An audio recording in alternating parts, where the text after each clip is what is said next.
This episode of Noise of the Broke Boys is brought to you by Yoga Pants. Are you someone that doesn't do yoga but are hip with the culture and want to let everyone know by wearing pants that smash your blobby legs into an appealing form? Or maybe you participate in yoga regularly and want to celebrate the ancient techniques of the yogis by wearing an article of clothing that reveals the intricate shape of your rectum. Well, I'm happy to announce to all my cultural enthusiast listeners that Yoga Pants is here for you. Come appropriate ancient yogic culture in style with a fresh pair of yoga pants. Use the search code THOUGHT on Instagram to follow this cultural phenomenon. That's THOT on Instagram. And now, on to the show.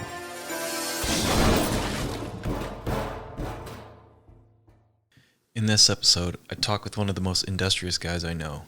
He's known for organizing some of the best hip-hop events in the Northern and Southern California areas. Not only does he have a ton of experience in entrepreneurship, but he is an amazing b-boy, a skilled MC, and a dope DJ. I forgot to press the record button in the beginning because I have a complete and utterly incompetent production staff. Written, directed, and produced by Kurt the Hurt. So please pardon the audio quality at first. It gets fixed at about the 5-minute mark. Please enjoy the episode with BBoy Donovan. Welcome everyone to this week's episode. Oh shit. I don't know why I replayed it. Well, that was a disaster. Welcome everyone to this week's episode of Chaos in the Streets, Nothing Makes Sense, and the World is Falling Apart. Today I have an amazing guest. He grew up in the mecca of hip-hop, Fairfield, California, and has much experience dancing, rapping, DJing, event planning, and much more. I'm happy to introduce the king of government b-boy names, BBoy Donovan. What up, y'all? Why is it government? Should I just go by my first government name? Yeah. Actually, it's your middle name. Yeah, you're right. It is my middle name. Thanks for having me. Thanks for the dope intro. I actually kind of wanted to hear the ad again. Just because I have like this super petty gripe about, I guess the gripe is petty, but this gripe about, I don't know, like Lululemon pants. Oh yeah. Which are cool. Is that I like looking up at them. Like, I mean, girls are paying what, anywhere from $70 to $100 for some freaking pants with the Lululemon's logo. Yeah. But it's not to be all superficial, when a girl is like kind of too skinny, and they don't hold up as nice, and the logo's all saggy and shit. Yoga pants are a trip. But anyways, thanks for having me. Yep. Man, so we're living in some kind of crazy times, dude. Oh, definitely. It's like COVID and stuff. I mean, it's been kind of crazy for me because I've been trying to push out more episodes of this and stuff, and so I'm really interested because, you know, me and you have started to like train a little bit recently, and I'm curious, like, how you think COVID is affecting the hip-hop scene?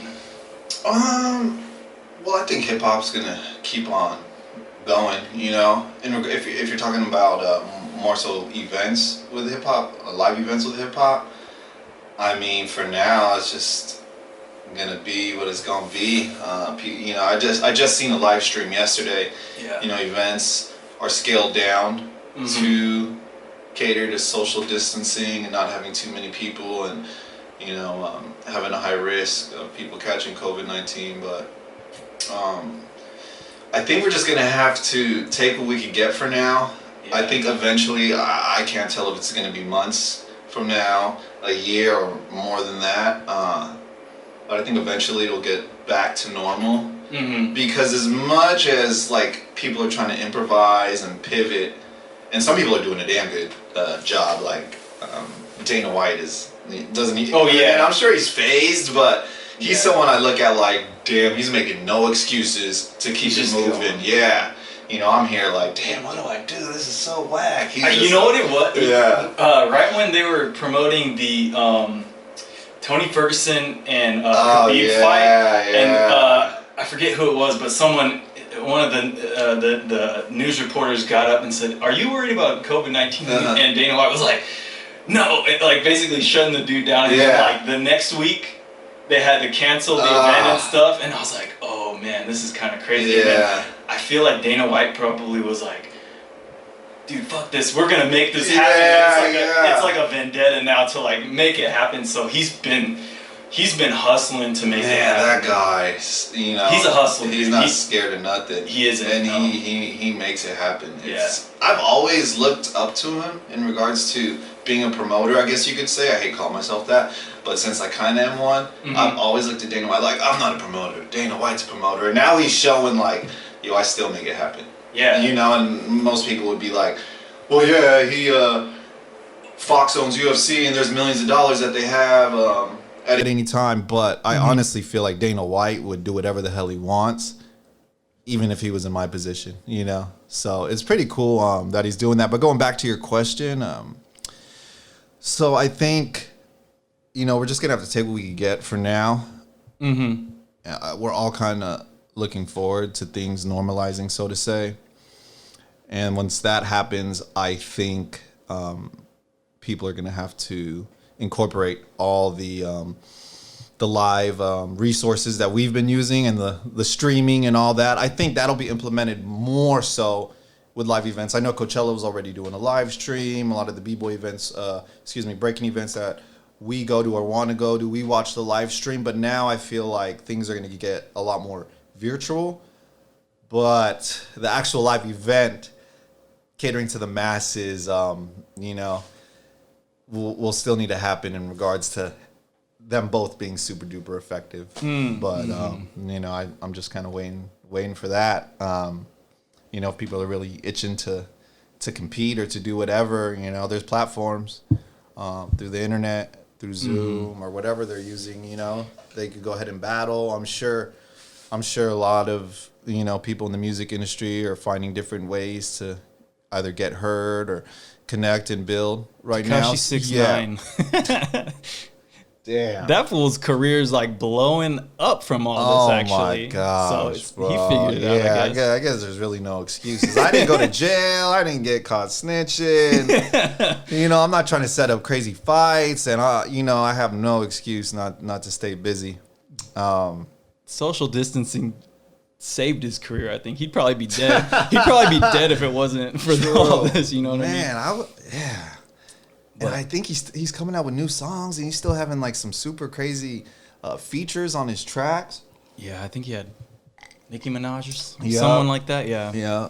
Man, yeah. I mean, he's making it happen. He's a hustler too. Yeah. I mean, props to that guy for sure. Definitely. But yeah, like hip hop for me, it's such a social thing. Oh yeah. That like it inherently doesn't work with social distancing. You know what I mean? Like you know, battling is a thing. You can't do that with social distancing. No. I know people are trying over the internet with these like video battles. It feels like this is freaking, you know, 1999 back when they had the freaking what was that website where you post a picture and BBoy.org. Stupid battles and stuff. There was a whole bunch of them, or not a handful of them. Yeah. BBoy.org. Yeah. So I don't know.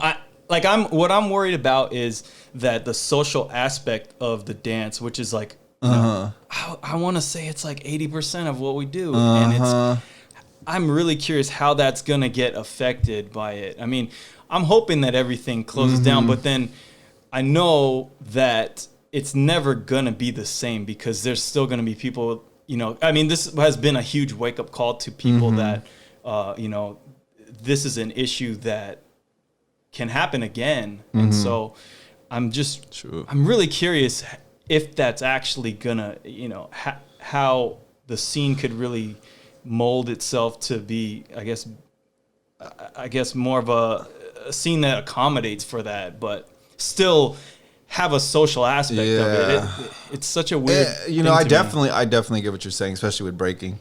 I mean, to be honest, I feel like there's a lot of things that kind of are in the same boat. I mean, Kevin Durant tested positive, right? Donovan Mitchell.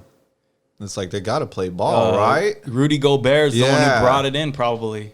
And I you know, I don't know. Are they just not going to let them play? I don't know. Yeah. And I guess, and stage 4 can't happen unless there's like proper treatment and or a vaccine. think a vaccine. So, I mean, there's a lot of companies out there. I mean, the industry that I'm involved with is all about live events, you know? And everyone's just, I don't know if they're praying for a vaccine or well, I feel like I see a lot of people trying to improvise, but I feel so bad because, you know, it's not the same. And then it got shut down again because of rising numbers. But man, we should see. We shall see. You know, I don't know. Yeah, it's just weird to think. You know, if you know, say like you threw your next event. Let's say it's in. Let's say it's even in a year.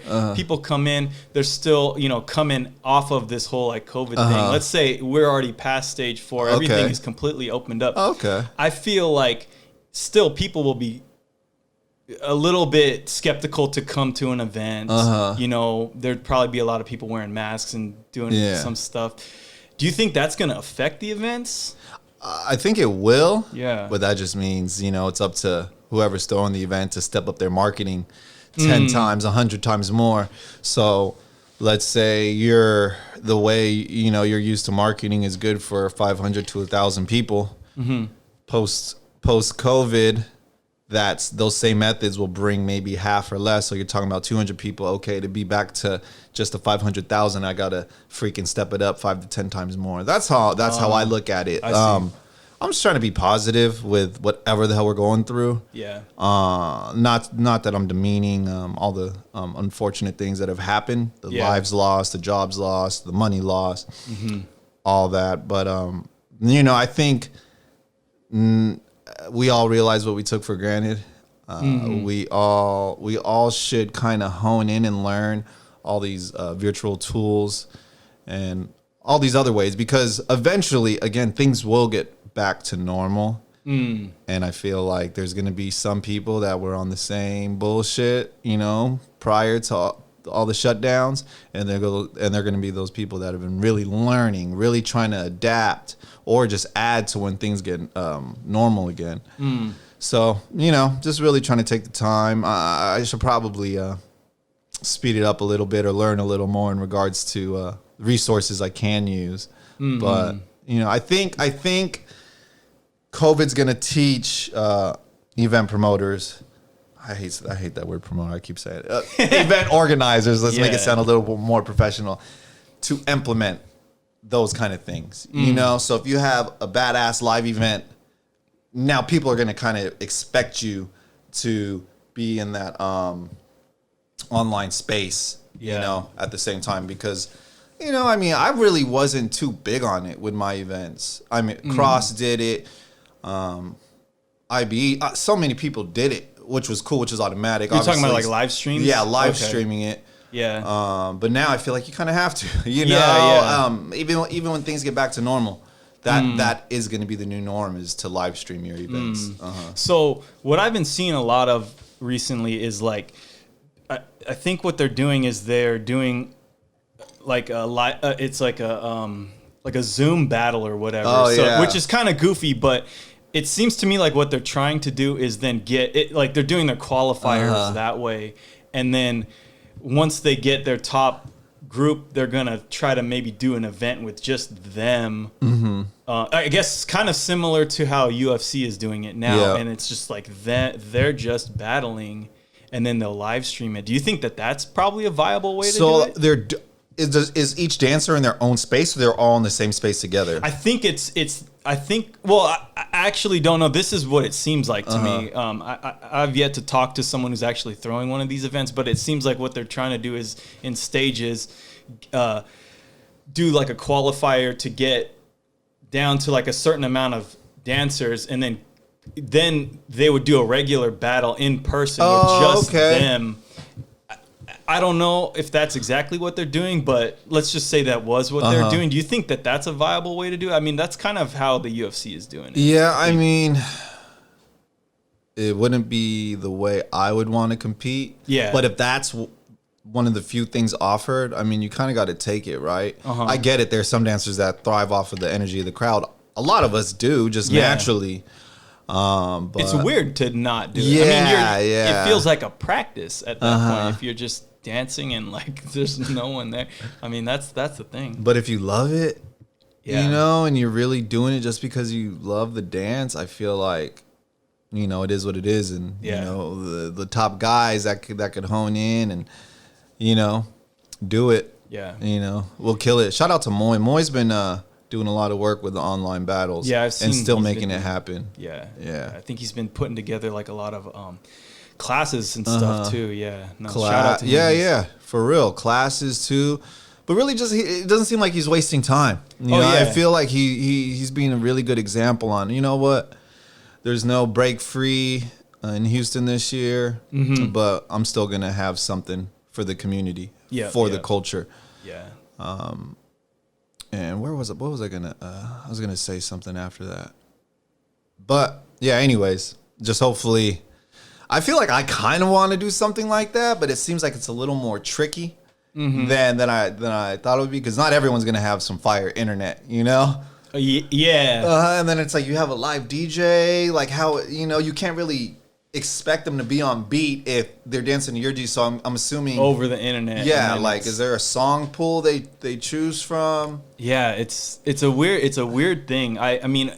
Or do you just let them play whatever music they want to play, or you give them the mix or something? I don't know. It's weird. They're gonna be like, "What the hell is he breaking to?" Yeah, no. I mean, it's these are this is the reason why it's like a problem for me, is that because again we're like, it's such a social thing that when you cut out the socialness of it, you get into these really weird situations that I don't think any of us have even thought about, and it kind of breaks. It breaks down hip hop to its core, almost, you know? It does, but, you know, it kind of breaks down humanity to its core. It does. Because we are social beings. I get it. I could be a super duper introvert.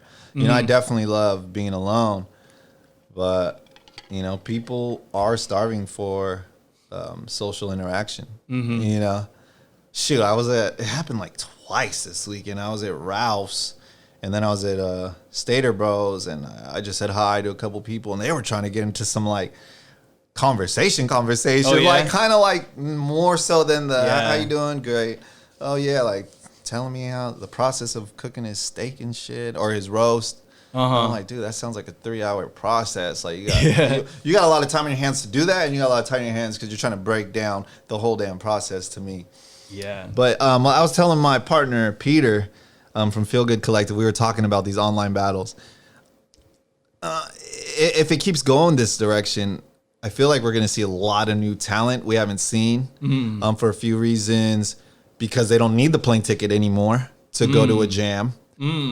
That's interesting. And just imagine, right? You got this B-boy that just, his talent level is so high. And it's like this in sports. It's like this in different arts and even different dances.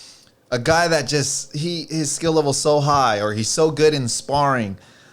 Just when it comes to those performing under the lights, they don't perform as well. Yeah. So now what if you got this dude or this girl in the comfort of the studio, garage, or whatever they practice at every day, they train at every day.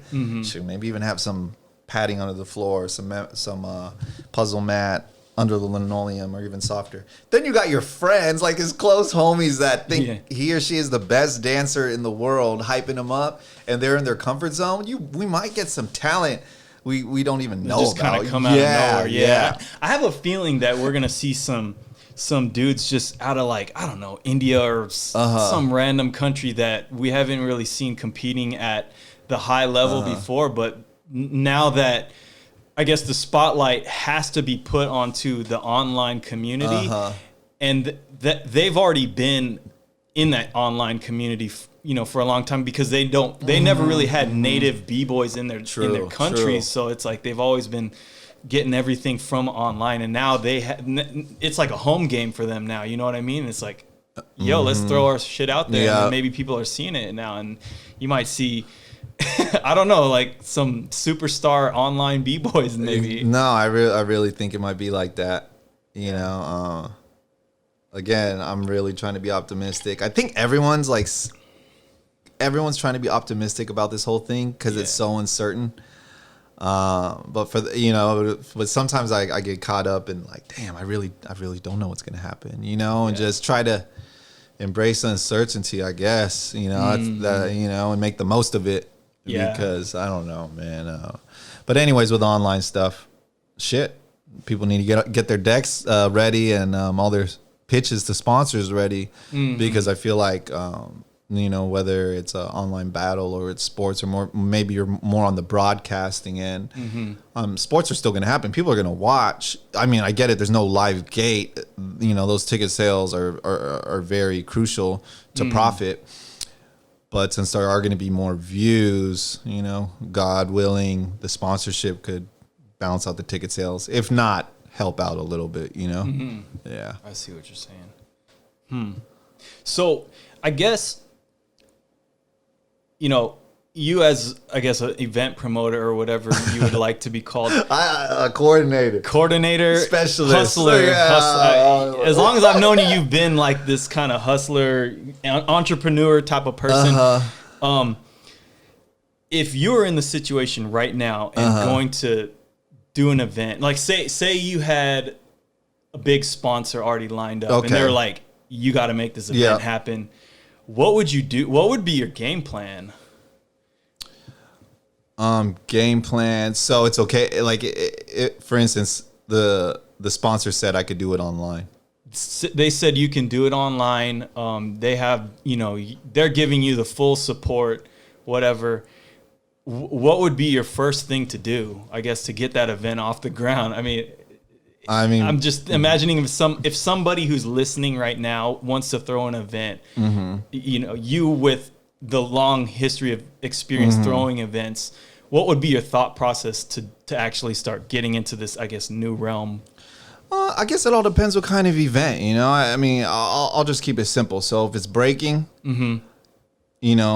reaching out to the people in my circle that, are very, very vital and very important to the scene, getting them involved. But obviously I have to go through that because I know there's some people that probably wouldn't want to do it. Either they're getting older or, their parents are getting older. They're just around people where I can't even take that risk. So, getting everyone involved. If I'm talking about something more musical, booking the talent, just making sure everyone's down to, be a part of it. I guess this is just me saying, if we were to have an event with a small group all together and then live stream it, if everyone is individually kind of Zooming or FaceTiming, that might be a little different. But I would honestly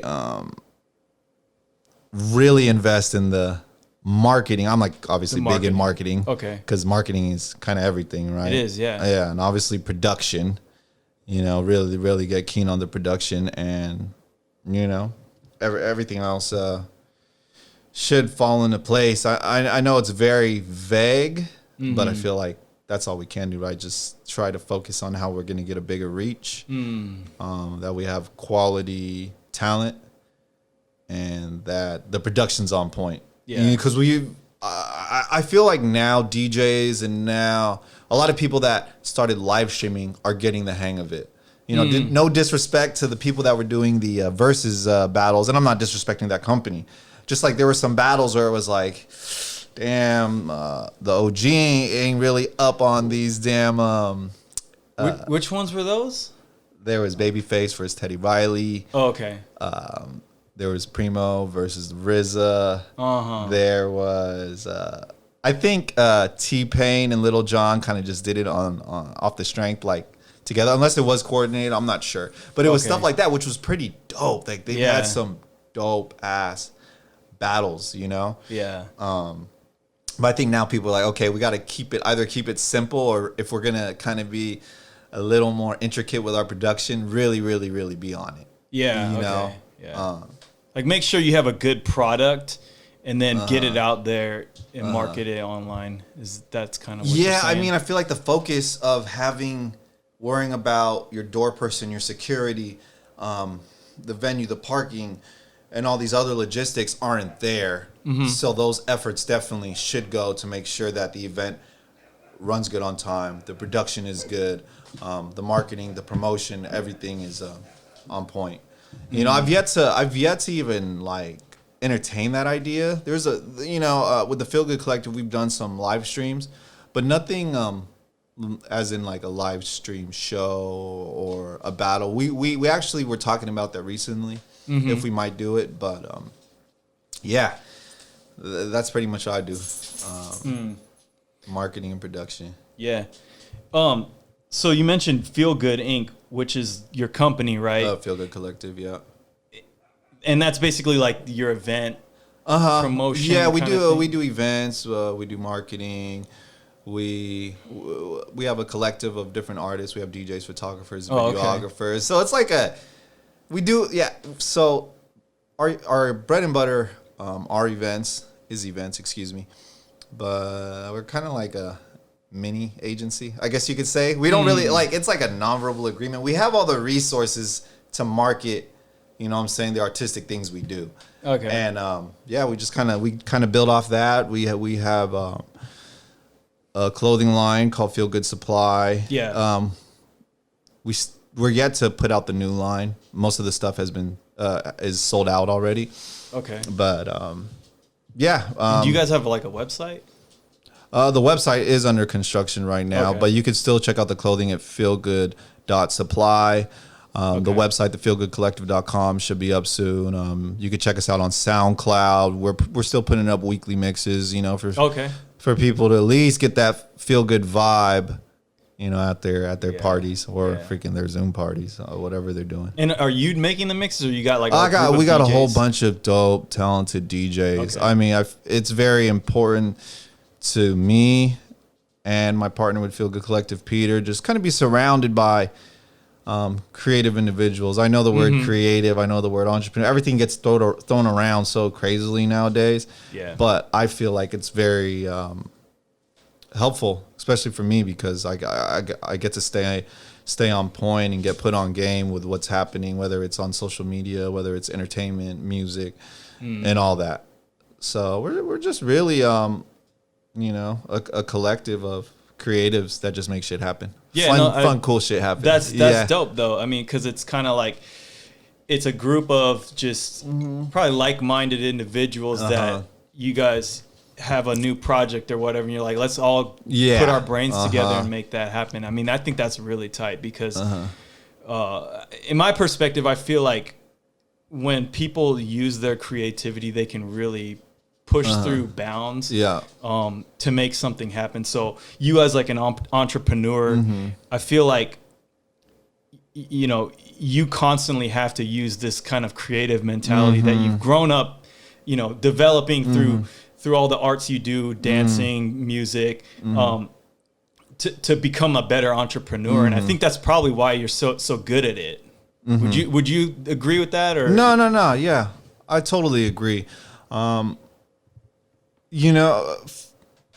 had a team. I had another company when I lived in the Bay. It was just some small time stuff, but it was a lot of fun, called Plus Time Vibes. Like I had a team. I kind of had a team. And there were times I didn't have a team. I think, again, a lot of people are okay just running things by themselves, but the team makes a big damn difference. When you have a team, work could be delegated. Yeah. More ideas could be freaking ideas and resources. And shoot, you could even be enlightened, just like, oh shit, maybe I was doing that wrong, thanks to a team member.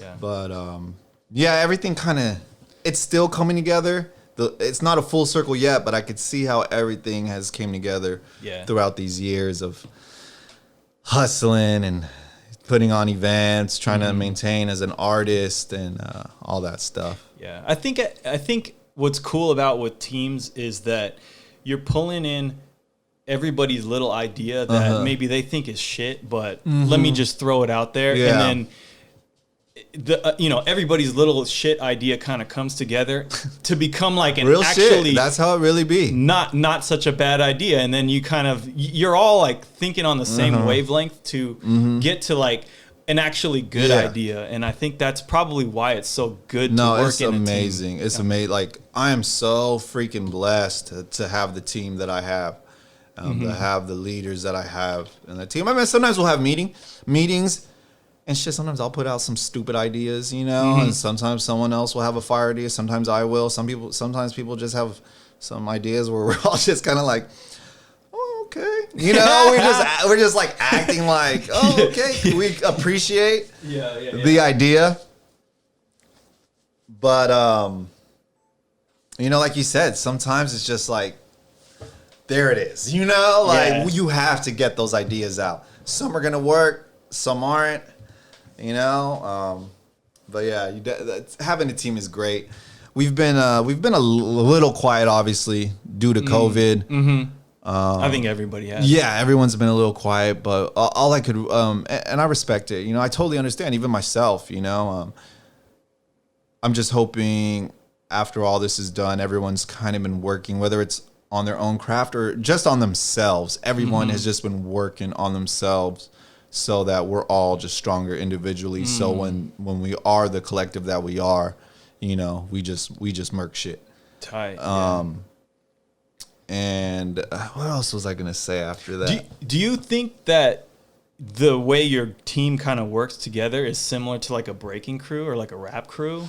A little bit, but with depends what breaking crew and what rap crew you're talking about, right? So what I really, really encourage with everyone from the Feel Good Collective, that everybody got to focus on them damn selves, you know, on their art, on their crafts, on whatever hustles they're doing. You know, be solid with your own foundation. You know, when we come together, it's like it's like a commission table, so to say. It's like Voltron. I hate to show my age. Yeah, it's like Power Rangers. You know. But Captain Planet. No budget ass Captain Planet. Captain Planet I had that game on Nintendo. That was like one of the jankiest games, but I love the cartoon, so it was cool. Anyways, I feel like the Warriors, right? We're like the Power Rangers. So would you agree with me on this? And this is very subjective. If the Warriors are the Power Rangers, at least we're talking about 3 seasons back. Would Kevin Durant be the Green Ranger? To where it's just like, y'all don't really need me, but I'm here. And I got my own fucking Zord. No, he kind of would be, huh?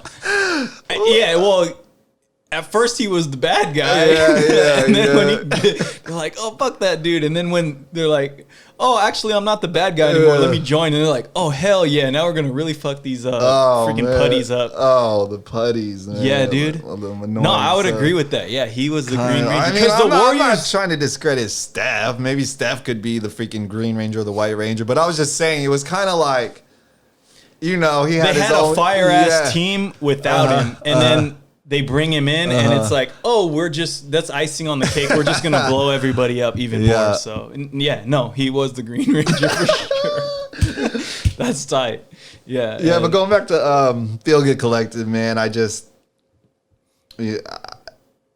love it because we're all individuals interested in either the same thing or really freaking different things. Yeah. You know, and I look at it more so as you know, as what is the word I'm looking for? Anyways, well, we can get back to that, man. But I'm very thankful for them, and you know, that circle keeps me very, very charged up. You know, there have been times, you know, even before COVID, where it's just like I'm tired from these other projects that I'm working on, these other jobs, from training, from other things, and you know, when I see them, they give me energy. Oh yeah, you know, they're a very big source of inspiration for me.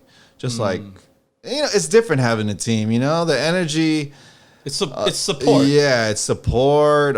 Things are reciprocated, and you just, you know, it's hard to explain it. You can't even quantify it, you know. But yeah. Yeah, well, you guys are better. The sum of your parts makes you guys even better, you know. Yeah, no, I think that is one of the most important things about a team, is that you got all these brilliant people coming together, and you make something even more brilliant from the sum of all that. Definitely. Just like a B-boy crew. Just like a B-boy crew, or a rap crew, or, you know, all that stuff. I mean, DJ crew. Yeah. Shout out to Feel Good Collective. Yep, shout out. So, what actually got you into, like, I guess, being an entrepreneur? I mean, like, as long as I've known you, you've been like that. I mean, and you were in Fairfield, I think, when I first met you, which despite what I said in the beginning, it's not quite the mecca of hip hop. Yeah. It's kind of just a cow town. No, that's Vacaville. Vacaville is the cow town. Vaca, yeah. This is next to the cow. We are the second last city of the Bay Area, right? So I think Vacaville is the last city that's considered Bay Area. So it goes Vallejo, Fairfield, Vacaville. The Bay doesn't actually touch that, though, does it? It touches Vallejo, right? It doesn't really touch Fairfield. I don't know. Does it touch Cordelia? No? Green Valley, Cordelia? Maybe it doesn't. I don't know.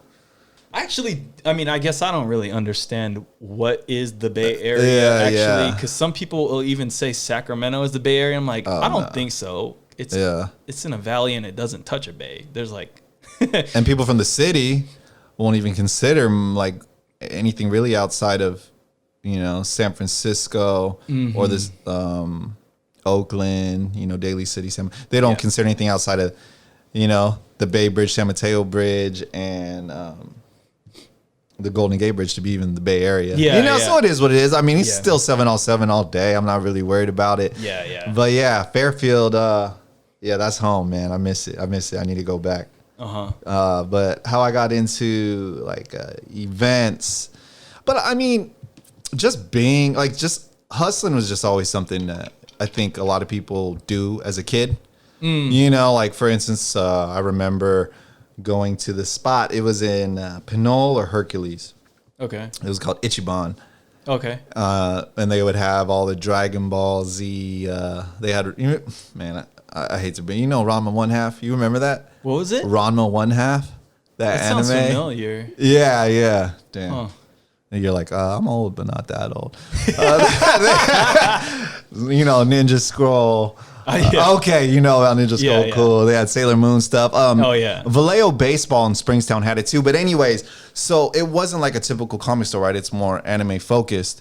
So I would just, when we go visit family around that area, I'd be like, hey, Mom, can we stop by there? I'd buy shit I like, shit I know my neighbors will like. And then I would just, you know what I'm saying? I would just double, triple the price, Sell it off? Yeah, sell it off. Like, you know what, Patrick, you may not eat lunch for a week, but this Dragon Ball scroll is so fire. You don't really need to eat lunch for a week, Damn. So, as a little kid, I was always hustling and stuff like that. But I got into events because of my first jam. I don't even want to say but my first Breakin crew, NSB Nonstop B-Boys, we threw Unbreakable. Yeah. Unbreakable 1. Shout out to Unbreakable in Belgium. But it's totally different, right? We had Unbreakable March of 2002 in Fairfield, California. Yeah. So how that came about really was I was driving. I had seen a dance rehearsal there, or a dance recital there at this church. Yeah.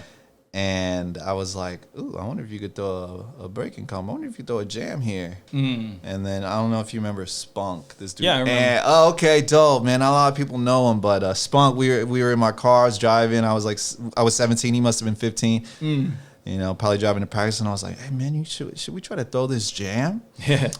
And then he's like, yeah, let's do it. So I hit up the rest of the crew. Everyone was on board. This church randomly let me sign the contract. I was 17. I'm not even legally liable for if something were to happen. They gave me the keys. I paid $200 for rent. And 550, almost 600 people come into this Methodist church in Fairfield. Thank God the talent level was high because my resources were small. Everything was ran very, very I don't want to say janky, but let's just say it was my first event. But that's the one Kareem, EJ, and Iron Monkey won. Okay. What year was that? 2002. Okay. Yeah. Was I there? I might have been there. Ajax battled Drift. There was was there another exhibition? But yeah, man, so got into more breaking events.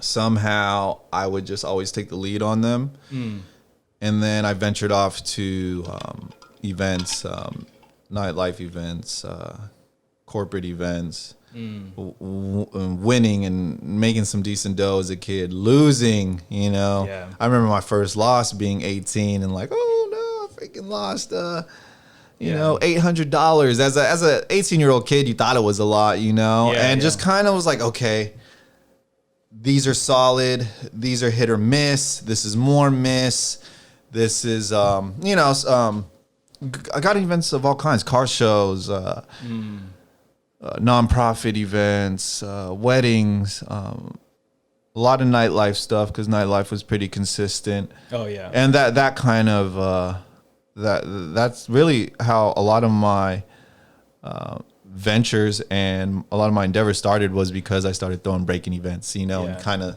taught myself other things from that. Like, okay, this worked for breaking. Let me try it in this realm, but it's still in regards to still in the line of the event industry. Let me try this. Let me try that, and then you meet different people. You get new ideas, you get new passions, and it's. I feel like I'm just onto something new, and COVID has also been a blessing for me to kind of have some downtime and figure out what I really, really like or love and what I want to do. Because before COVID, man, my head was literally all over the place. It's like, we're doing events once or twice a week. I have my own gigs. Like, I might have a wedding that weekend. I have my own club bookings that I'm doing personally. Okay. I'm still practicing. Yeah. And I still got other projects I want to monetize off of. I got passion projects, and socially I'm trying to still be, whoever Donovan is to them. I was just very, very stretched thin. Yeah. And COVID really taught me what I miss and probably took for granted, and what actually I probably don't mind not going back to, even if things do go normal again. So it kind of reframed, like, your I'm goals. I'm really excited for these next few months, man. God willing, something comes out of fruition with everything. Yeah. All right. Yeah. So can you mention any of those projects, or are they kind of undercover? It's not really. I'm not really the type to be like, I can't really. I hate when people. Yeah, like, especially hype man before it's actually anything to be hyped. I mean, the funny thing is, I'm gonna be a hypocrite and probably not tell you everything, but so I hate when you're super close to somebody, and I'm like, oh yeah, what you been working on? Yeah, this one thing, man, I really can't say, because I'm like, motherfucker, I've known you for hella long. You swear like I'm gonna tell somebody. How disrespectful, but just music. Working on a few music projects as a MC, as a DJ. I'm working with a couple other producer homies, and some lines and brands that are have to do with other interests. I know a lot of people see me in like hip hop or nightlife. They see me in that light, but I'm working on a few projects that's like showcasing my other interest that people aren't used to seeing me.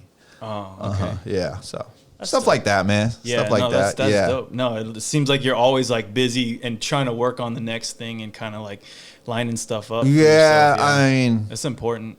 It's, at the beginning of COVID, I probably wasn't busy. I was just living in my head, stressed the fuck out, to be quite honest. Yeah, a lot of people probably were. Yeah, a lot of people were. And, I mean. But pushing through that, I think is probably something that a lot of people have trouble with it. But you as like this entrepreneur, it's probably helped you a lot, because you've always been like, at least for what I see when I look at entrepreneurs, it seems like they're always kind of like playing chess in a way, where they are moving like steps ahead in their mind before they actually are doing that. So then when their opponent takes a move that they weren't expecting, right, you can actually quickly reframe what's going on, and that's essentially what COVID probably did to you. But it took a while, just to be completely honest. Like, I would say the first 4 to 6 weeks I was in a pretty dark place. I mean, luckily I already had started going to therapy once a week back in February. Okay. And so I'm going to therapy, then the shutdowns happen, quarantine happens, lockdowns, all that, and my therapist reiterated, like, you're not the only person feeling uncertain right now, and he's like, a lot of people are going to be stressed, not do nothing about it, but they're going to be those people that are, not saying they're not going to get phased, but they're going to use that energy to be productive, to be to make something of themselves or do more Yeah. than what's expected during these times. You know, there's some people, it's like, okay, I get where I'm at, but there are some people that already had less than what we're experiencing through COVID here in California, United States. Some people are like, man, I wish I could do that. I wish I could be in California on lockdown. You know, I don't have the resources. I don't have the income. I don't have the family. Like a lot of people have less than what we're feeling right now.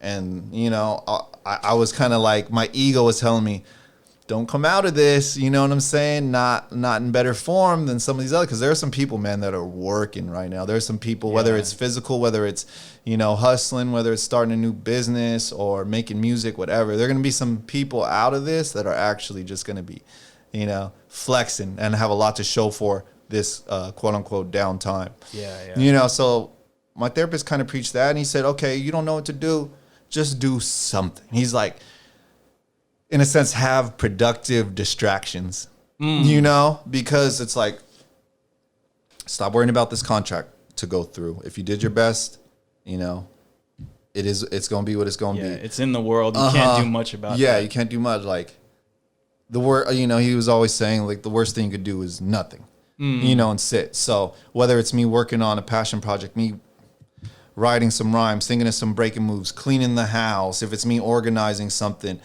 not to say I use those as reasons to not do the stuff I really, really need to do that make me fulfilled, but it's still better to do something rather than just dwell on this craziness that we're in right now.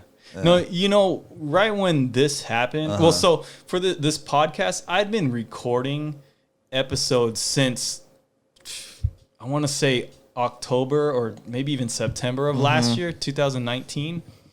I was just stacking shows up and shit. And I was always like, oh, I'm going to release them. I'm going to release them. But I was like, fuck that. I want to do whatever the else. And then right when this lockdown happened, I was kind of like, man, dude, this freaking sucks. And then something clicked in my mind that was like, dude, you got all this work to do to get this show that you've always wanted to get off. And so that was when I kind of changed my perspective, and instead of like feeling bad for myself, I was like, let me just start putting in the work to like get this shit off, you know, kicked off. And so then I feel like it almost wouldn't have happened if I didn't, if the COVID shit didn't happen, you know what I mean? So it's kind of a blessing in a way. It's shitty blessing, but definitely. I was able to like, at least like use some kind of positivity from it. No, that's important. I feel like, okay, we're alive.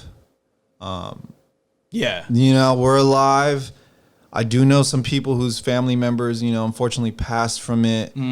But, you know, though we're affected, we're still here. And if we're still here, what is the good that's in front of us due to it? And, you know, I think, you know, that downtime is important. I mean, to be quite honest, shoot, if I'm done with the gig, sometimes I'm coming home at like 3 a.m, you know, and then it's like I have relationships with these venues, so I'm obviously getting free drinks. Fuck around and get a midnight snack if there's a taco truck outside the gig, you know? And it's just, it's so weird because after I snapped out of that dark place, I honestly haven't felt this healthy physically and mentally in a long freaking time. You know, I could look myself in the mirror a lot more and kind of, you know, break down what I see. My sleep's a little better, though I got some bags under my eyes, but you know, sleep could be a little better, but you know, sleep's better. Not having them late ass meals all the time. Stress levels aren't as high because, man, there's a lot of stress and anxiety that not all the time, but once in a while could come up, you know, in the industry that I'm in. You know, some people deal with it way better than me. But I mean, a few people were like, man, I think you kind of manifested this downtime, because I used to say like, man, I kind of want to fall back a little bit. I kind of want to maybe focus on some other things. Not that I don't miss there's certain events that I do with the Feel Good Collective, and then also I do for certain clients that I do miss, but there's a lot of stuff I was just doing for consistent dough, you know, or doing more so just for the check.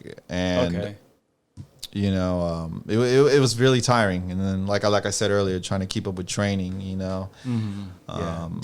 Those just having such a busy kind of thing and a busy mind will definitely like elevate your stress levels. So you got to have good management of that. I wish I.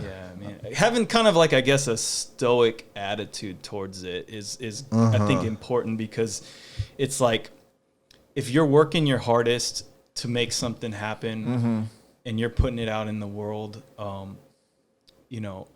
I guess what a stoic would say is like, it's out in the world. I don't have any control over it at this point, but you put your hardest effort into it, like, and be happy that you were able to do that. So I think that's a good way to like really and as artists, I feel like we're so, I don't want to say institutionalized, but in a sense we're so stuck on the way we process our thoughts. Because maybe those thought processes, made you the great artist you were, or you are. But maybe on certain day-to-day activities, that mindset is not the healthiest, And just learning to compartmentalize my thoughts. I know super basic stuff, but usually it does go back down to if you look at the way you're feeling, if it's uneasy, it really goes back to some very, very simple thoughts and or whatnot. But yeah, man, just trying to freaking organize my thoughts, organize my life a lot better, man. Yeah. Anyways, that's that. I'm getting tired thinking about my old life. No, I'm playing. I'm not getting tired, but you were mentioning therapy. I actually had someone on. Do you know Peter Din? Yeah. So he's like a family therapist. So I had him on sick. Before, and so he was talking to me a lot about like how he uses like therapeutic exercises to kind of boost his like creative mentality and I don't know, kind of just run his life a little bit better. Do you think? I mean, you were saying that therapy's helped you a lot. It's amazing, man. Do you think that because the way he was talking to me, it seems like it kind of just like aligns your life in a way. It really does, man. I think, honest, Peter, right? The one that always has like a new stretch freaking gadget like every practice. Yeah. He has a band. He'll have like, does he still have dreads? Yeah, he's got dreads, yeah. Okay, the air flare guy, right? You ain't seen him forever, but he'll do an air flare. Yeah. Yeah, but man, therapy I think is super important. I mean, me personally, I go every week. I feel like it's helped me so much. I could probably go a little less. I could probably go like every other week, but I still go every week. I know some people that go once a month, but the reason I really wanted to go is because I kind of was looking at my expenses, and I was like, okay, I'm paying $40 for my 24-hour super sport. I'm paying $100 for my boxing gym. I'm paying $60 a month for the class pass. Okay. I don't know if you know what a class pass is. Classes be full as hell anyway. So I'm paying $200 just to I'm not fit, but just from my physical fitness, I guess you could say, right? I'm spending $200. That's not even counting what the hell if I'm my food, whether it's healthy or unhealthy. Spending $200 just on gym memberships. I'm reading a book. Try to read a book once a month or whatnot, but still, what investments am I really making on my brain, on my mind? Like, mental health too, which is like super duper important. Yeah. And it's been awesome. Yeah, it's been freaking great, and I feel like we all should, see a therapist. If not frequently, once in a while. I know it's super duper taboo. To talk about that. But man, but it really shouldn't be. Yeah, it shouldn't be because it's kind of like a checkup. It's like a doctor's checkup, but for your brain, I guess. Maybe that's how people have described it to me. Oh man, it's awesome. I mean, it's your freaking brain. It's your well-being. Thank God there's been so many advocates for mental health, putting it out there the last 5-6 years. Shout out to Polsky. Polsky was actually one that preached it to me the most. And through that, from my crew, from Rockforce Crew, pushing mental health, it was kind of like, was a wake-up call, like, yeah, bro, your mental health might need some working out, because I noticed I was getting a lot of anxiety. Yeah. And from everything that I'm juggling. Again, Yeah.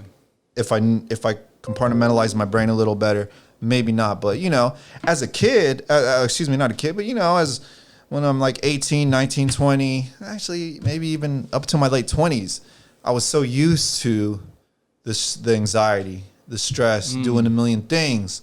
Now that I'm getting older, it's kind of affecting me different. You know, I mean, I'm still thriving. I still look good. But now that now that I'm getting seasoned, I'm just kidding. You know, it's affecting me differently. Yeah. To where it was almost taking a toll. Okay. So that's where I was like, okay, time to go to therapy. Thank God I got insurance. And yeah, we good, man. But I think it's important, man. Yeah, You no, know? From everything I've heard, it's something that I should really be doing too. I mean, even if someone that's super duper positive and maybe someone that's a million times more mentally stronger than me, you know, maybe go just a few times a year. Maybe, you know, it's your freaking brain. Yeah. Peter definitely was like he was like a wake up call to me to like kind of convince me that it shouldn't be as taboo as it really, as it has been. And cause it's something that, like it makes you more powerful in a way. Oh, you know definitely. what I mean? Because it helps you kind of just take a step back and realize your thought process, realize why you feel a certain way. And I think it's kind of really important for people like us, you know, that are trying to balance Breakin that we love,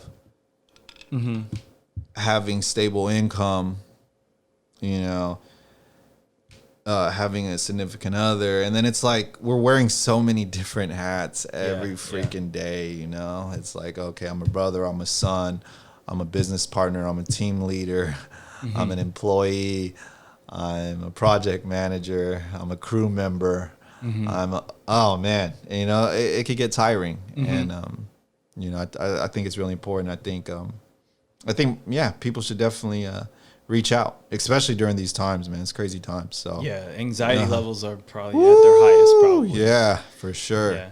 Do you think therapy has helped you be more creative?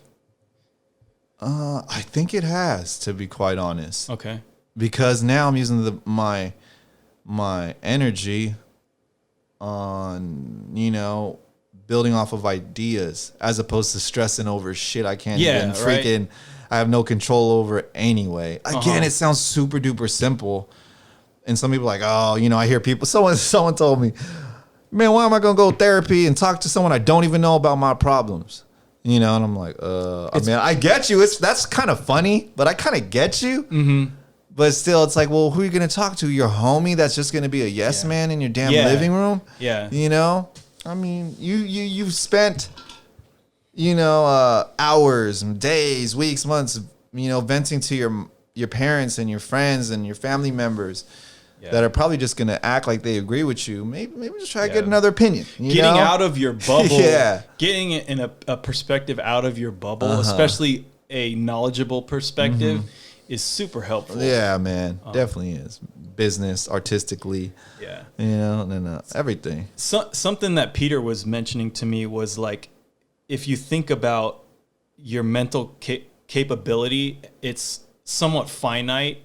You know, you don't have just like an unlimited decision making. And so at a certain point when you stretch it too far, you're just making bad decisions, right? And so if you think of it as like a currency, and every day you're spending that currency on a decision or just some mental activity, you want to be spending it on the stuff that is important to you. So unfortunately, though, stress and stuff like that, you're spending that currency on that. And so just framing it that way, it's I mean, it's like it should be a wake up call to everyone to realize, like, you know, I should really pay more attention to these things that I actually care about, and have more of a stoic attitude about the things that I don't want to worry about, like, you know, just unnecessary stress. No, it's true. You know, I've had jobs that are a little more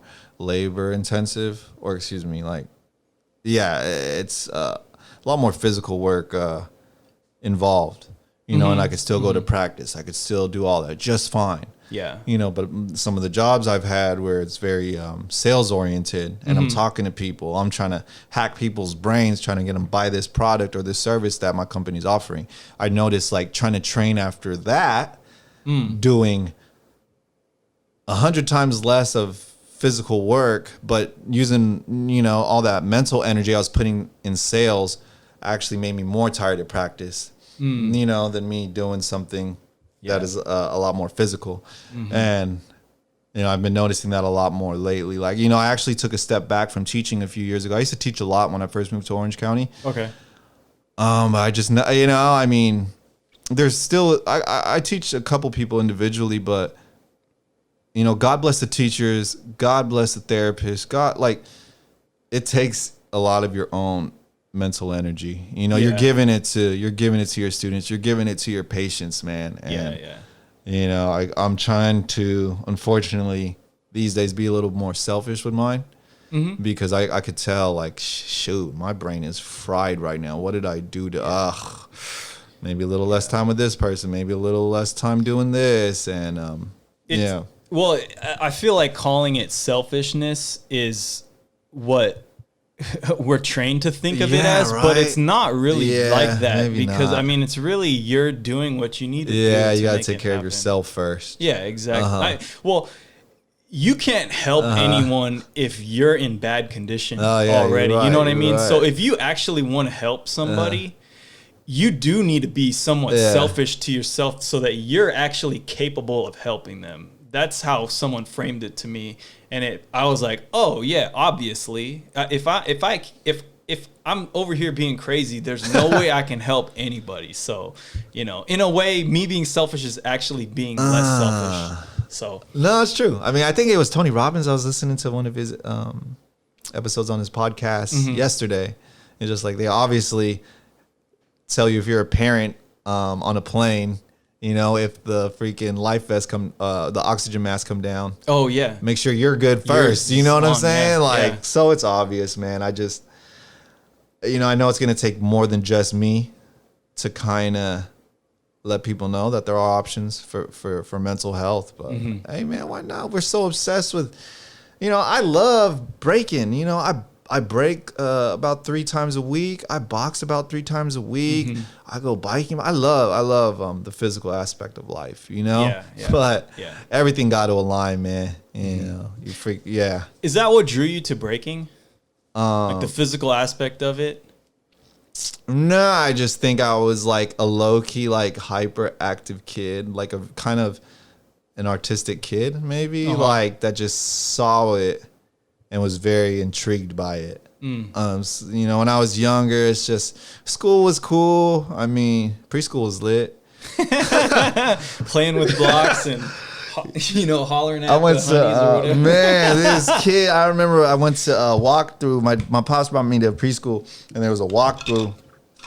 I didn't even, before I started, and I saw one of the kids there, and he had the Ghostbuster, the car, the car they had. Yeah. And I was like, damn, I don't have that. This is gonna be so dull when I start. But anyways, I'm getting off the subject. I just always like doing things like I used to play the piano. Okay. You know, I used to play at the talent shows in elementary school. Okay. You know, 5th grade, I think I played some Boys to Men. Oh, nice. I took martial arts as a kid. Okay. You know, I like that. I like the competitive part of that. And I would just like, man, I would do such cringeworthy stuff as a kid. Just like acting like I was a radio DJ, recording it on a freaking cassette player. And then, I would do stuff like that. I would try to remix songs. Weren't even the same BPM, but I was like, ooh, this tape came with the acapella on this side. This one has the instrumental on this side. And I'm like, damn, that's tight. You know, I was like, it don't make sense. Yeah. But, yeah, man, I've always been kind of music,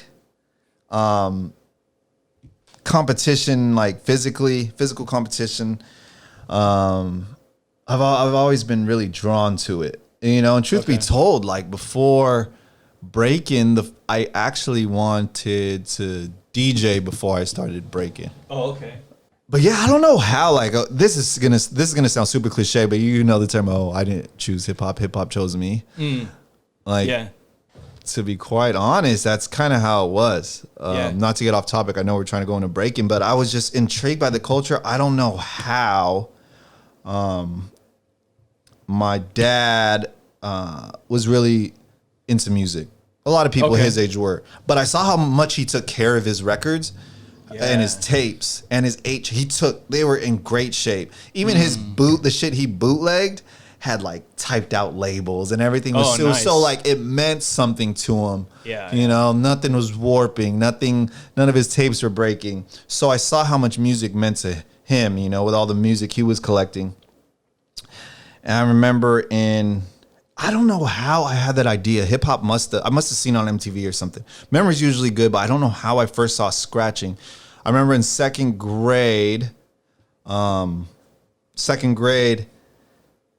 teacher every week would have this little shop, like set up with little like knickknacks, trinkets, books, and all that. Like if you rack up points during the week if you did some good shit, right? Okay. And then I know she pulled this gift out of the freaking, out of her closet she hasn't been to in like 20 plus years, but there was a book. So it was a read-along book, but the read-along audio was a record.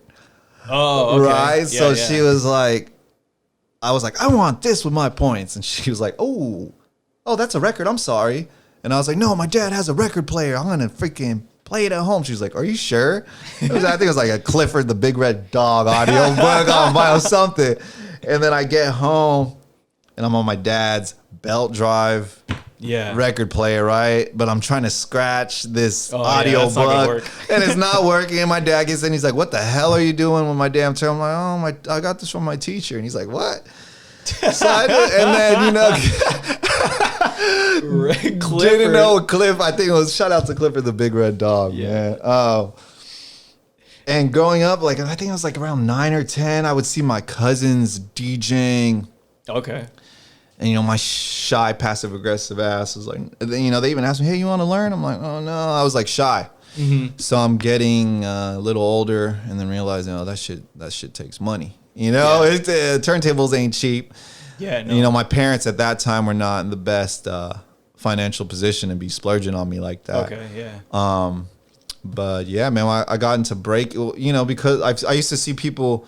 I took FYI, Taekwondo, and another art called Tong Sudo, another martial art called Tong Sudo, which a lot of people don't know. Shout out to Ryan Porter. He's the only person that I've met that has also taken Tong Sudo. Okay. I've heard of it. I've never done it. Yeah. So, I would see people, maybe once in a while do a drill or a flare just on the side. And I was like, damn, that looks cool. Okay.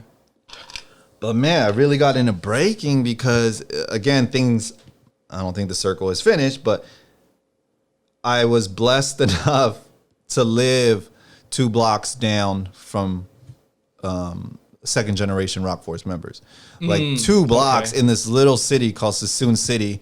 Yeah. I mean, a lot of people just say Fairfield, but Sassoon City, Fairfield is kind of like Lake Forest, Irvine, or like Midway, Garden Grove, like Sacramento even, right? They're it's good like 30 miles apart, right? Oh, no. Sassoon and Fairfield? Yeah. No. It's like right back. It's back to back. I'm trying to think what other city would be like that. Kind of like Pinole and Hercules.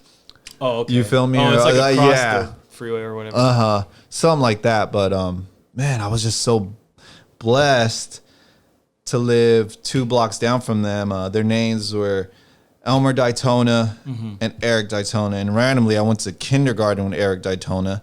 Okay. Being that young, I knew nothing about breaking. We're just some baby ass kids in kindergarten. He even went to my, so I had second generation Rockforce member at my 5th birthday at Scandia. And that's why I love Rockforce, because it actually means more to me, more so that it means more. It's deeper than breaking. Yeah. It's deeper than rap. You feel me? So I remember just being a little kid, man, and freaking riding my bike around the neighborhood, and then I'd see the garage halfway open, halfway, and I'm like, what are they doing in there, you know? Yeah. And I'm like, oh, they're breaking. I just stop and just watching. All like, oh, that's so cool. How old were you? I was probably like, during that time, I was probably like 8 or 9. Okay. Yeah. And then again, I saw Elmer and Eric practicing one other day, and I was like, man, he's breaking, like, for real. And then I was like, oh, you know, I see a shirt. I mean, my memory's so crazy.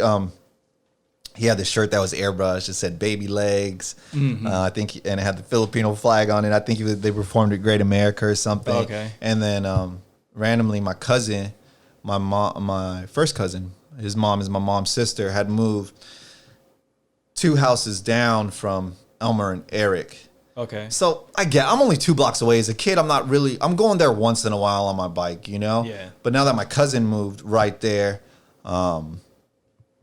I was on their street all the time. The street was Blue Jay. And, you know, when my cousin was kicking it there, I'd go and I'm like, damn, what is this big ass trophy? And Eric's like, oh. Eric would be like, oh, that trophy's bigger than you, man. Elmer won it. I believe he won it at Best of the Best. Okay. It was a pretty known jam in San Jose back in the 90s. So I was like, oh, wow, these brothers, especially Elmer, are really serious about this breaking stuff.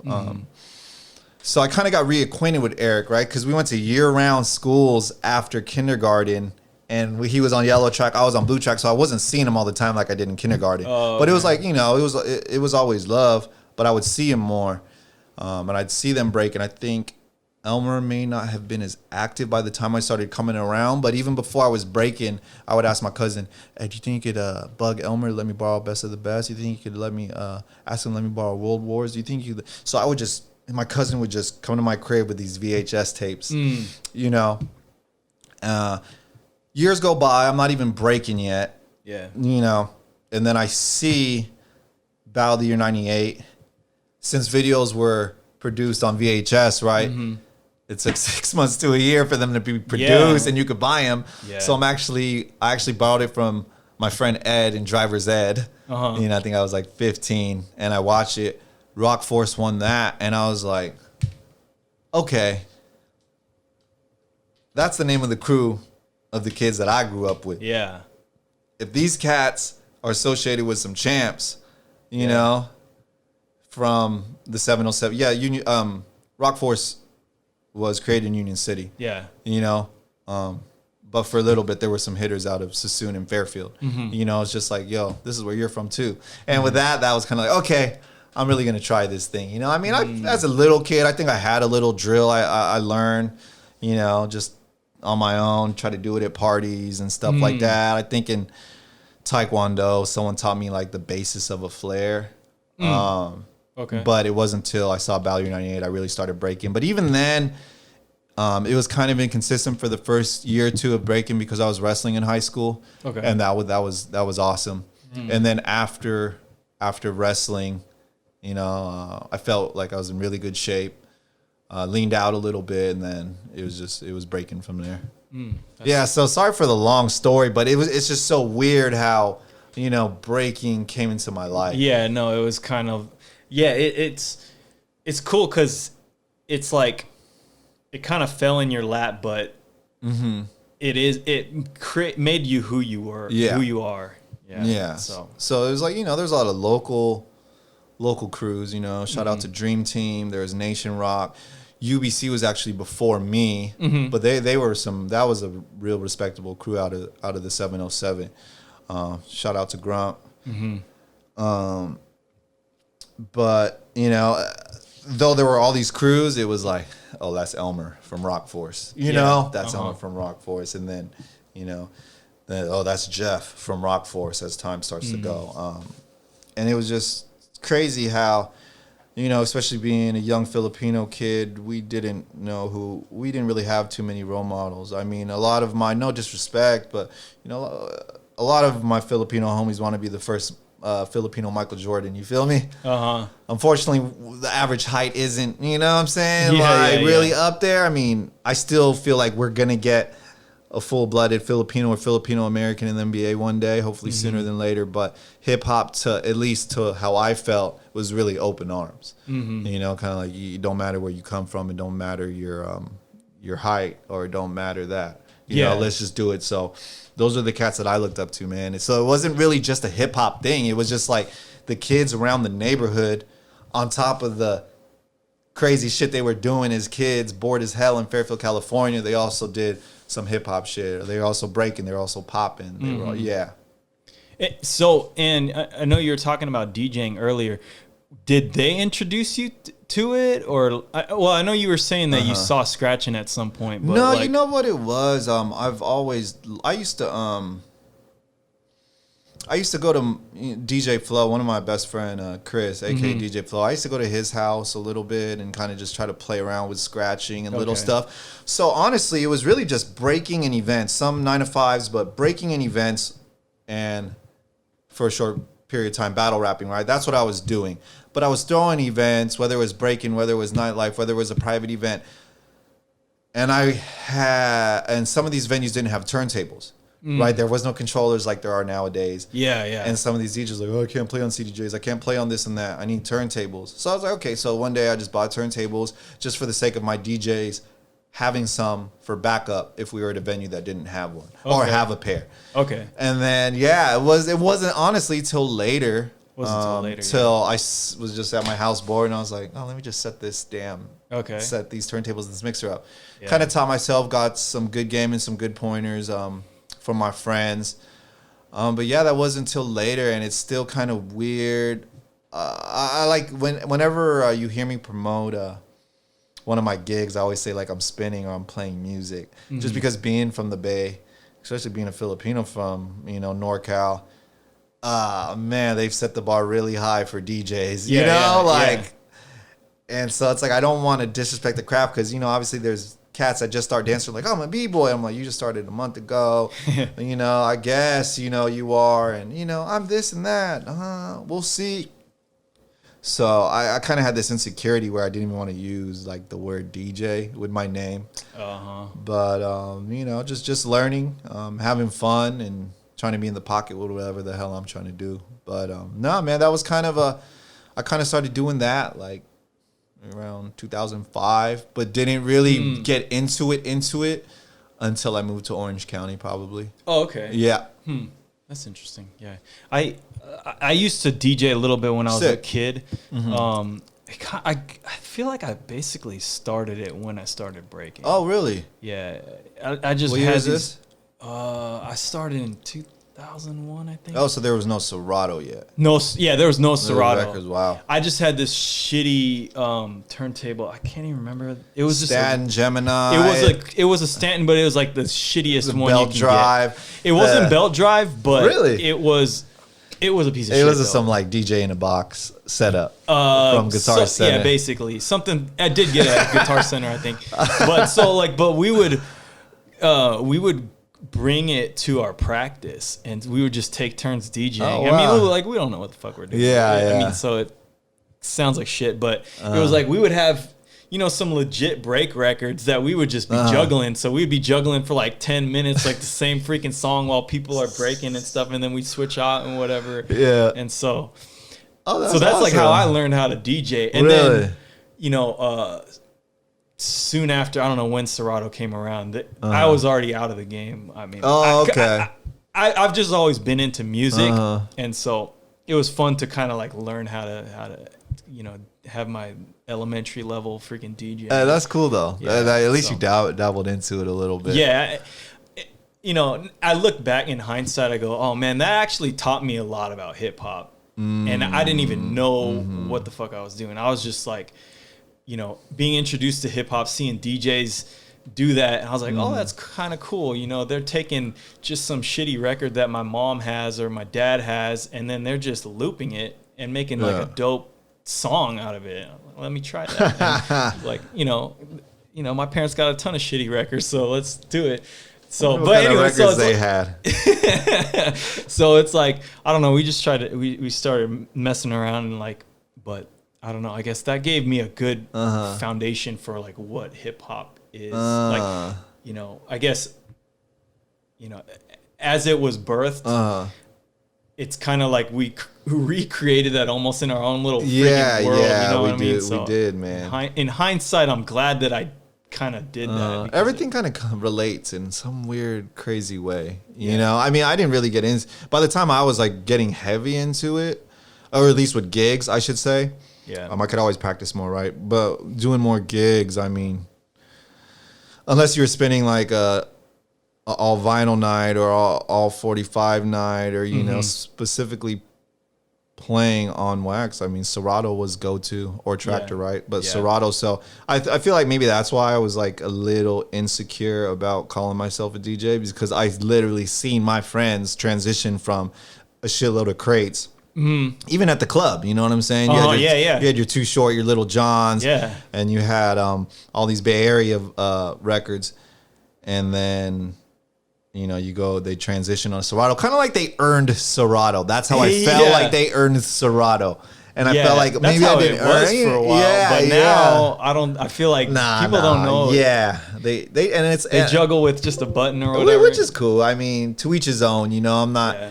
You know, as I'm getting older and doing things more and seeing the good and the bad things the elders did, the good and the bad things the younger ones are doing, I'm like, to each his own. Whatever works, I guess. But I was collecting vinyl, but definitely when it came to gigs, I was not hauling in no crates of vinyl. Yeah.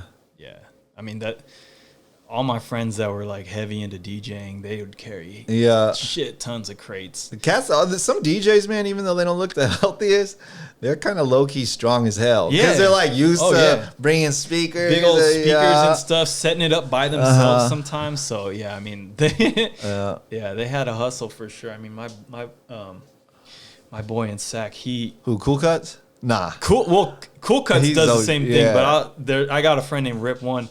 Rich. Yeah. That dude used to have this, I think it was like this crappy Jeep or something, and it was fucking filled with crates. And I would help him set up stuff sometimes, and I was like, dude, you got hell of shit that you're bringing in here, dude. It's crazy. I remember he's playing like at Get a Clue and shit, right? Yeah, Get a Clue. He was always at Get a Clue. Yeah, he used to work. I think that's how I met him, actually. Really?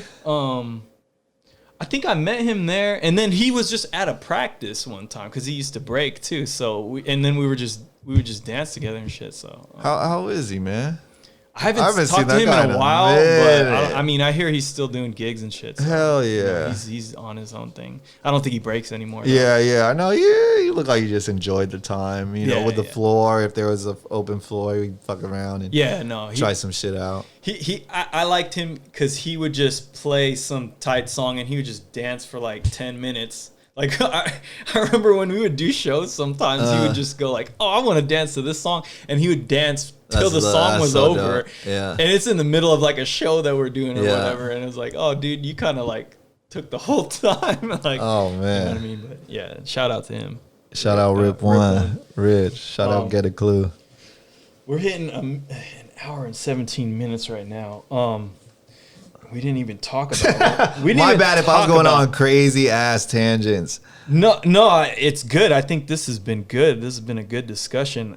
We hadn't talked about rap yet, but maybe we should just close that out. Close out the show with just a quick discussion of that, because I know you've been like a battle rapper for a real long time, right? I mean, I dabbled. I did it for three, almost 4 years. Only a little bit. I did it. I started doing it in 2002. Yeah. And I think I stopped around 2000. So you don't do it much anymore? No. I mean, I had such a good time doing it. Mm-hmm. Don't get me wrong. I mean, I was pretty garbage. I mean, a lot of the shit is pretty cringeworthy.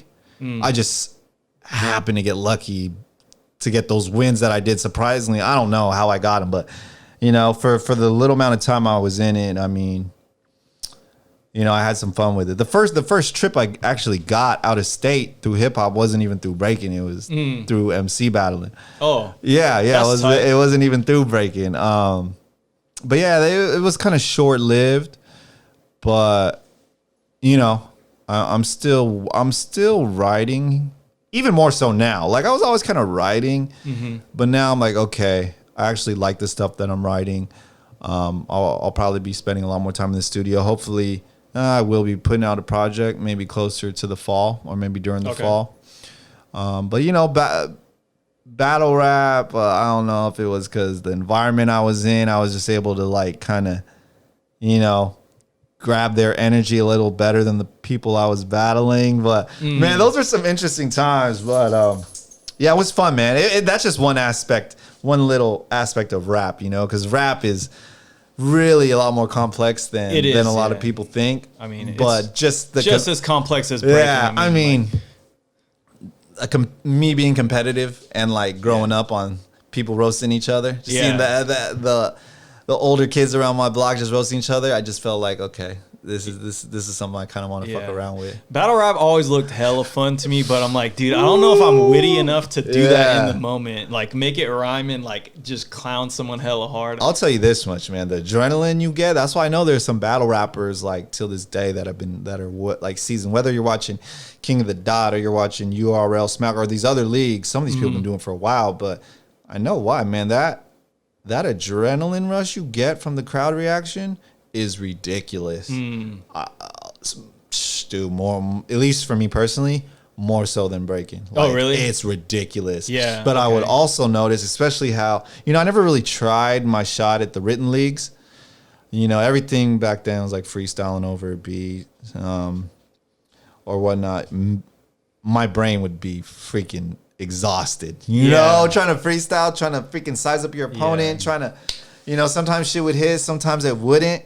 But yeah, man, it's different. It's different, you know? Yeah. Because you definitely got to use your mind, your body, and all that for breaking. Don't get me wrong. The physical aspect, not so much with MC battling. But damn, my brain would feel fried after a battle, you know? But it was so fun. Yeah. Are there any similarities between like battle rap and breaking? I definitely think there is. So if you don't mind, I'll kind of like compare it to rap in general, right? So there is, right? So me being a B-boy, me, you know, breaking for 4 years already before I started getting into MC battling. Yeah. Being from Cali, the Bay Area, the style I had was very kind of based on bigger moves, right? The bigger execution. So when it came to battle rap, it's like it's all about the punchline. It's all about the boom, the boom, the boom. And now when it comes to me trying to compose songs, me trying to write music, you know, I can maybe take the same idea of just the punchline or the blow up. But, you know, I remember DJ Flow, I always used to hear him talk about, this project's cool and this is cool because he's just in the pocket. As someone that's pushing creativity, I'm like, no, man, fuck being in the pocket. You got to be outside the box, you know? And then when I did the tour, I was blessed enough to do a tour in China in 2017 with Jabberwockies. I would hear them preach about stay in the pocket. You know, when you're moving, but sometimes you're doing too much. Just stay in the pocket. And that's good. And so I saw that. I heard that from Fee a lot. Shout out to Fee from Jabba. And then when it came to music, I heard that from Flow. And then when I started, like, it's so basic, but it was something I was like overlooking was when it came to even breaking, but music, like, sometimes you just gotta stay in the pocket. You gotta you gotta find, you know, the cadences and the flow. Delivery gotta be on point, regardless if you're, you know, spin bars, a punchline, or you're just talking some shit on a track. But same thing I think with breaking too, kind of. You know, sometimes you just got to be in the pocket and then once in a while come with that punchline. You know, maybe you go punchlines back to back, you know. So now I'm comparing punchlines to a blow up, right? Which is was like your crowd pleasing move and breaking. So now it's like, okay, but me coming from like breaking that's so battle and competition oriented, me coming from MC battling, which is just all, you know, competitive. When I'm writing music, I'm trying to understand pockets. I study a lot of artists, and I've been studying, you know, even after I quit battle rap in 2005. I've always studied different styles, but even more so the pockets and saying like, okay, you know what? Maybe you don't have to be so maybe you don't have to have a punchline every freaking bar. Yeah. You know? Or maybe you could ride the beat in a more chill way. But same thing I feel like with breaking. You don't always have to be at 100%. Yeah. You know, you don't always have to go 110. You got to fall back to 50, maybe 40, and then get up to 80, and then boom, hit them with that line. So there's like you can control the buildup a little bit better. Yeah. I mean, it's a story, right? I mean, you're telling a story, whether you're rapping, whether you're dancing. You're telling a story, and a story isn't a bunch of damn exclamation points. You know? Exactly. It's like it has its ups and its downs, and it has its build-ups, and it has its climaxes, pause. It has everything, and it applies to spinning. It applies to DJing as well. You know, because when I was so obsessed with this trying to drop fire ass tracks at these parties, or even trying to go over people's heads. Like, I bet you they don't know about this shit. Yeah, it's like, Donovan, you're at Sharky's in Newport Beach. Yeah, there's 3 people on the dance floor. Like, come on. Yeah, man. Like, you think this dude in some flip flops and cargo shorts really cares about this crazy hip hop shit you just came up on? Yeah. But anyways, whether it was a big nightclub, a bar, less than 100, hundreds, thousands of people. You know, a pocket's really important. Some people, especially the younger cats, so I get why they do it now. It's like they're so impressionable to wanting to just go hitter, banger, hitter, banger, hitter. When it's like, gauge the crowd, stay in the pocket of what they like. Okay, now you could kind of feed them some left field shit. Maybe you could feed them something different, but you got them now. And I feel like same thing with rap, same thing with breaking. At this point, at this time in my life, me being in my mid 30s, not that I'm still learning, I'm still studying new moves, new rappers, new DJs and producers. I'm still studying, I'm still trying to add to my vocab, but also trying to be resourceful and efficient with what I know. So with breaking, okay, I want to learn to do this and that, but what do I have right now that I can make dope as hell? There's a lot of shit that I have that other people I don't have that people have, but there's a lot of stuff that I could do that a lot of people can't do. So trying to really just be resourceful. Same thing with the rhyming. Okay, maybe I don't have this artist's the same strengths as these artists, but I could kind of be witty. I could be fucking clever. I have a strong voice. So yeah, man, it all goes hand in hand, like straight up, like.